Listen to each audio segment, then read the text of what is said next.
Je retrouve à présent Marie-Raphaëlle Minier de la Maison de l'Europe des Yvelines et responsable du Centre Europe Direct de Saint-Germain-en-Laye. Je voudrais que vous nous en disiez un petit peu plus sur ce projet JIRA. Il s'inscrit dans la continuité du projet REDIT qui était consacré avant à la citoyenneté active en milieu rural. Tout à fait.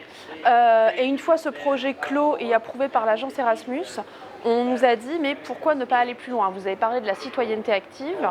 À présent, on a cet outil formidable qui est le nouveau pacte vert européen.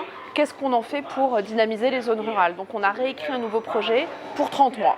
Et quels sont les objectifs de ce projet?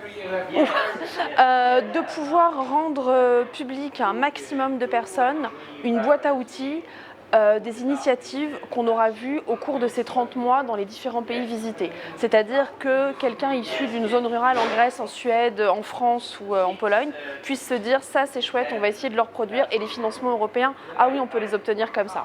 On a vu qu'il y avait beaucoup de délégations, 6 au total. Oui. Quels sont les partenaires de ce projet? Alors on a la Maison de l'Europe de Bad Marienberg en Allemagne qui est le coordinateur du projet, la Maison de l'Europe des Yvelines en France, la Fondation Robert Schuman en Pologne, la Maison de l'Europe de Javieborg en Suède et la Maison de l'Europe de Rhodes. Qu'est-ce que vous retenez de ce meeting jusqu'à présent à Rhodes? Est-ce qu'il y a des initiatives qui pourraient être, pourquoi pas, reprises dans notre région, en France? Oui, tout à fait. Alors ce que je retiens, c'est qu'il y a beaucoup de bonne volonté.